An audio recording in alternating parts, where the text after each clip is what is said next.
Hey guys, thank you so much for tuning in for another episode.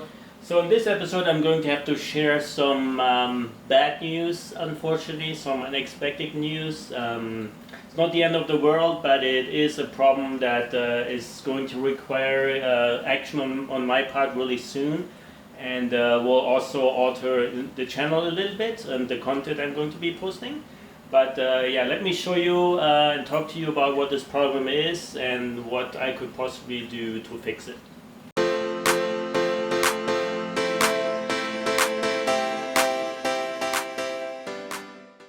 Okay guys, so as you may remember, these are the two eels that I picked up about a couple of weeks ago. And this eel was sold to me as a Japanese Kidaku eel, and this eel was sold to me as the tessellata eel. When I found the eels on Craigslist, I was looking for a tessellata eel first, and I found this guy. And the seller basically insisted that I would be getting both of them for no extra charge, simply because both of these eels grew up together, have been living together for the last 3 years since they were, small.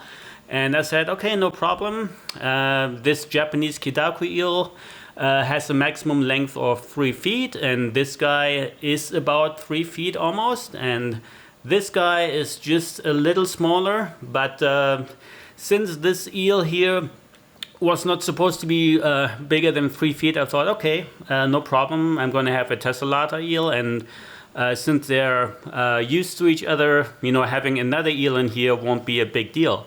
But then when I did some research on the internet about Japanese Kidaku eels, I noticed that the color pattern does not match the pattern of this eel at all. They all look very different. And there are not a lot of photos on the internet or videos even. So I basically started to second guess, what kind of eel this is. And when I did some more research, I basically went on Google and just searched for Moray eel in general. And when you do a general search, you get to see the most popular results first, and the most popular Moray eel is the giant Moray eel. So the giant Moray eel gets to about 10 feet. It's the largest Moray eel in the world in terms of body mass. There's one more eel that gets a little longer, 12 feet, but it's not as thick. So it's more like a ribbon eel, a very thin eel. This one gets as thick as the giant Moray eel gets as thick as an anaconda. So after comparing photos of this eel right here, comparing them to the giant Moray eel, I figured out really quickly that this eel right here is in fact the giant Moray eel, which grows to 10 feet. So what does that mean? I have an aquarium here that is 6 feet front to back. And it is 2 feet, actually 6 feet long, 2 feet front to back, and 3 feet tall. So the tessellata eel, people usually say, the minimum amount of water you need is 180 gallons, which is usually a 6 by 2 by 2 feet tank. And this one is 6 by 2 by 3. So I have 270 gallons instead of 180. And so this tank would be great for, just a tessellata eel.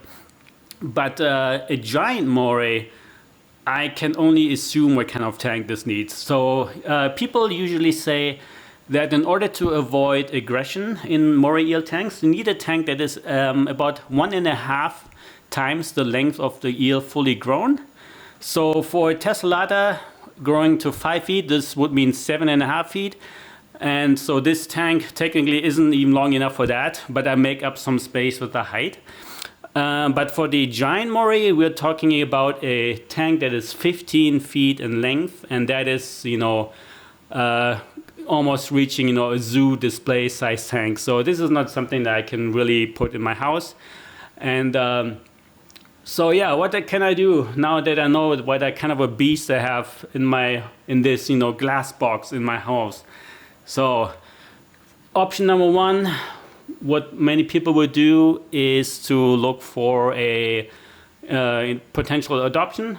So I contacted the San Diego Zoo called SeaWorld, and I contacted the Aquarium of the Pacific in Long Beach.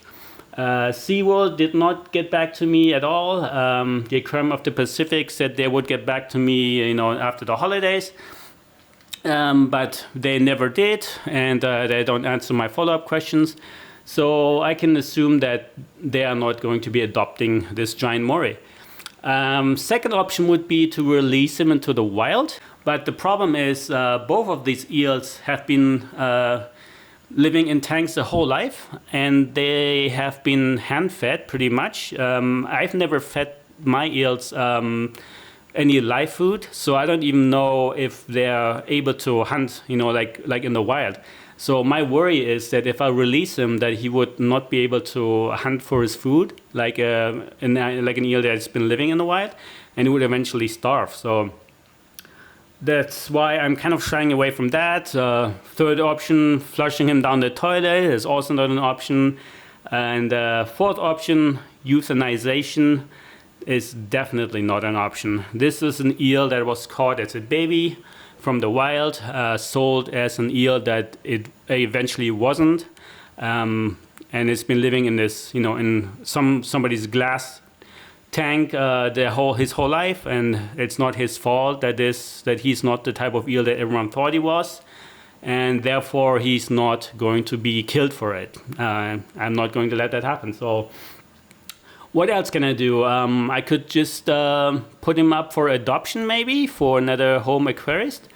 And when I looked for prices for eels like this, you actually cannot buy a giant moray. They're not for sale anywhere. You would probably have to go on the deep web and go underground and see if somebody will actually catch one for you or has one hidden somewhere. But technically you cannot buy this eel. And so I potentially have a very rare and valuable aquarium pet here, and I could probably fetch a really high price for him. But what I don't want to happen is that somebody is just looking to have a thrill factor and a predator animal that nobody else has, and wants to show it off and sticks it in a small tank, and maybe try to start a YouTube channel for him and get views and stuff, and this animal basically is going to suffer for it. So I'm not going to let that happen. So basically what this means, I'm going to have to shop for a new aquarium after only a couple of months of having this one. Simply because this guy gets to 10 feet in the wild. I'm not quite sure if every moray eel will reach their potential full size, especially when they're growing up in an enclosure, or if it's dependent on how much space they have available to them.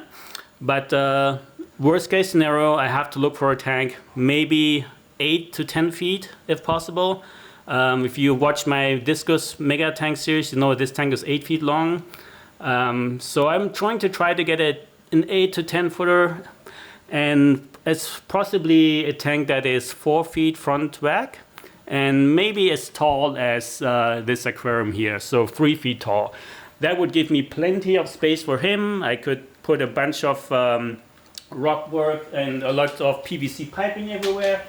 And where would I put this tank? So I just turn on the lights, and you see the only space I have available in my house is actually my work from home area. So all this stuff would have to be shifted somewhere here to the left. And then this is where the new tank would probably be. And because my door openings are only a little over 2 feet wide, the only way to get a big tank like that into my house is actually through the window.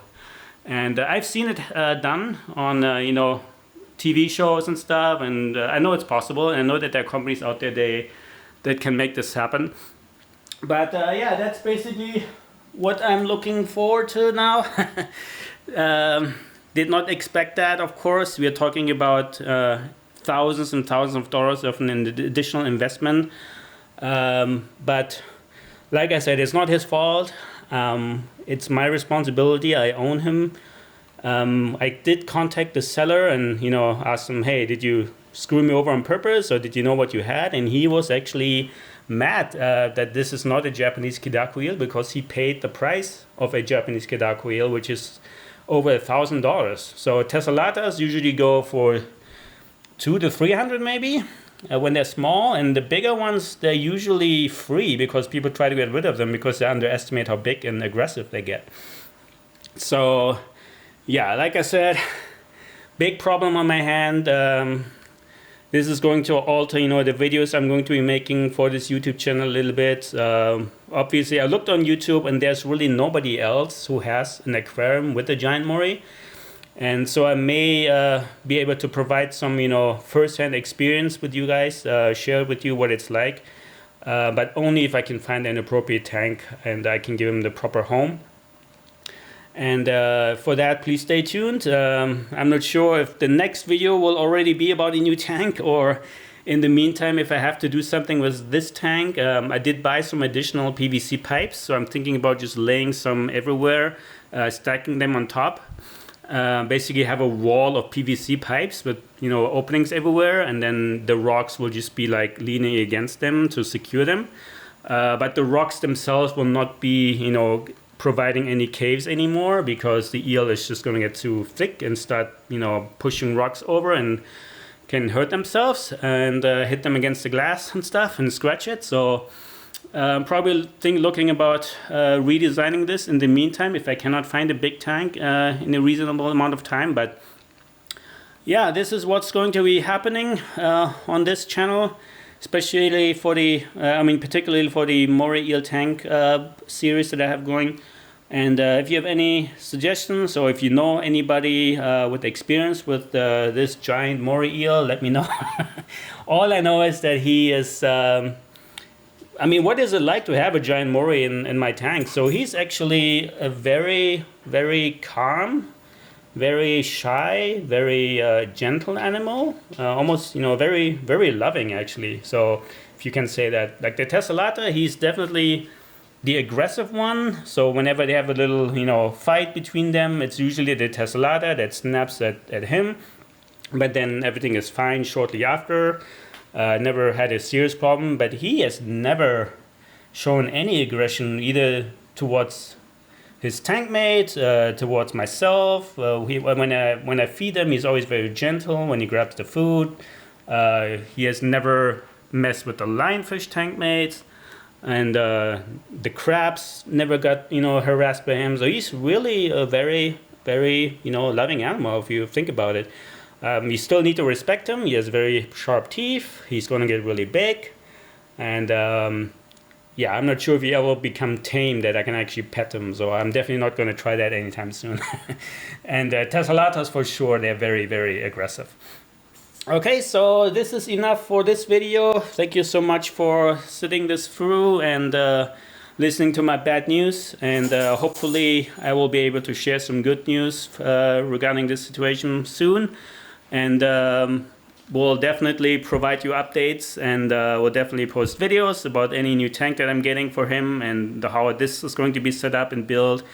And I hope you will follow along. So thank you so much, and I hope to see you guys in the next episode. And until then, take care, and I'm out.